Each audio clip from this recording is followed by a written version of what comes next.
Here we are going to start our next module, class 9th biology, topic plant tissue. In this module we are going to see about the types of plant tissue and what they are made up of. Introduction. From the last chapter, as we see that all organisms are made up of cells. In unicellular organisms, a single cell performs all basic functions. For example, in amoeba, a single cell carries out movement, intake of food, and respiratory gases, respiration and excretion. But in multicellular, there are millions of cells. Most of these are specialized to carry out few functions. Each specialized function is taken by other organisms as to form a complex structure.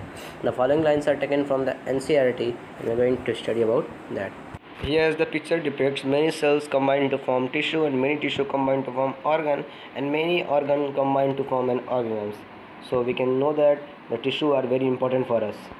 Are plants and animals made up of same type of tissue? Plants and animals are made up of different type of tissue and they can be noticed easily. Plants can move as they are stationary or fixed. Most of their tissues are supportive which provides them with structural strength, but the animal tissue can move around in search of food, mates and shelter. They consume more energy than plants and most of their tissue are living, but in plants most of the tissue are dead. Here we are going to start our next topic, that is plant tissue. The plant tissue is divided into many types as we see in our next slide. Here plant tissue is divided into two types, meristematic tissue and permanent tissue. The meristematic tissue having three types: apical meristem, intercalary meristem and lateral meristem. And permanent tissue divided into two types, that is simple and complex, on the basis of the type of cells organization. The simple tissue is divided into parenchyma, collenchyma, sclerenchyma. Complex divided into xylem and phloem.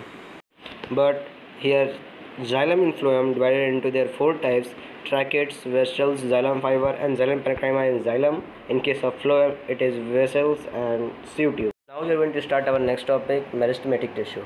The growth in plant occur in the specific region only, so these tissues are called meristematic tissue. Depending on the region of their presence, they are classified into three types, that is apical meristem, intercalary meristem and lateral meristem. Apical is present in the growing tip of root and shoot and helps in the increasing in size. The girth of stem and root is increases due to lateral meristem, that is cambium. Intercalary meristem is meristem at the base of the leaves or the internodes. As the following diagram depicts here, the apical meristem is present in the tip of the shoot. Intercalary meristem is present in the nodules and the lateral meristem is present the side way of the plant's body. Can anybody tell me what is cambium? So please comment in the comment box. The next topic is permanent tissue. Permanent tissue is divided into two types, simple permanent tissue and complex permanent tissue. Simple permanent tissue. It is of three types, collenchyma, parenchyma, sclerenchyma. A few layers of cells form the basic packing tissue. They are usually loosely packed. This tissue provides support and stores food for the plant. Complex permanent tissue.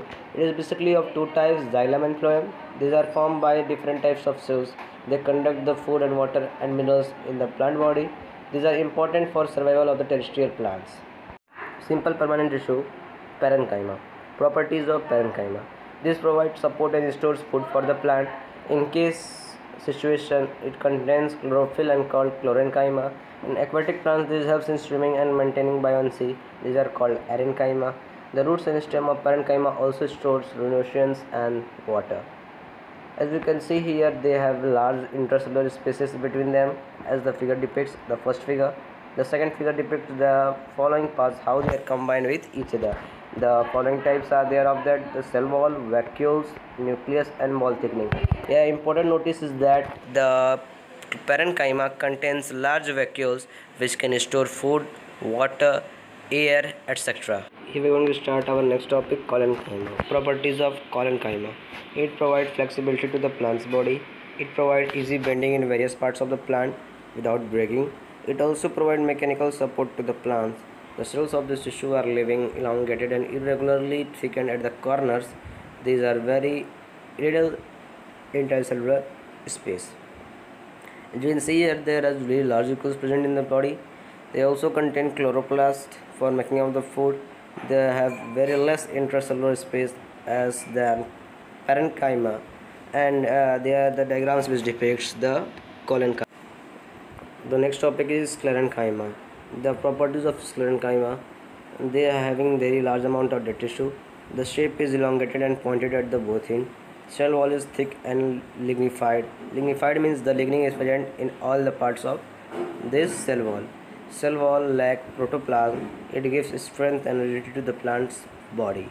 You can see here they have very much less amount of intracellular space, and they do not contain any protoplasm, so they are not able to fold, and this helps in the mechanical strength. Our next topic is complex permanent tissue, and the subtopic is xylem. Xylem is the plant tissue which helps in transportation of water and minerals from the soil to the plant's body. These are formed mainly of four parts. First one is tracheates. Tracheates are the dead tube-like cells with a tapering end. They are present mostly in the gymnosperms and lower angiosperms. They have a thick lignified wall and lack protoplasm. Their main function is water and mineral transportation. Xylem fiber. The second part. The xylem fiber is dead cells with lignified walls and a central lumen involved in water transportation and providing mechanical support. The third part is xylem parenchyma. Xylem parenchyma is only living cell of the xylem and store starch and fat. They assist in the short distance transportation of water. The next topic is vessels. The vessels are present in angiosperms. These are very long cylindrical structure having tube-like appearance. The walls are lignified and have a large central cavity. They are also dead and lack protoplasm. They have many cells called vessel members which are interconnected through a perforation in common walls, mostly involved in the conduction of water, minerals, and give mechanical support and strength to the plant. Here xylem parenchyma is very important because this is the only living cell in the whole xylem tissue, and other tissues are other cells are dead. Complex permanent tissue, the subtopic is phloem. Phloem is the part of a plant which helps in transportation of food material from one place to another. The phloem is mainly four parts. Sieve tube. Sieve tubes are the tubular cells having perforated walls. Perforated walls means here small pores in the wall. The second point is companion cells. They are living parenchymous tissues. The shell wall is thin. The sieve tube and companion cells are originated from the same mother cell. It can be also known as sieve tube. The phloem fibers. They are dead cells made up of sclerominous tissue. Examples are jute, flax, and hemp. The fourth topic is phloem parenchyma. They are living parenchymous tissue and they help in the storage of food. They all have nucleus and cellulosic cell wall. They are absent in monocots.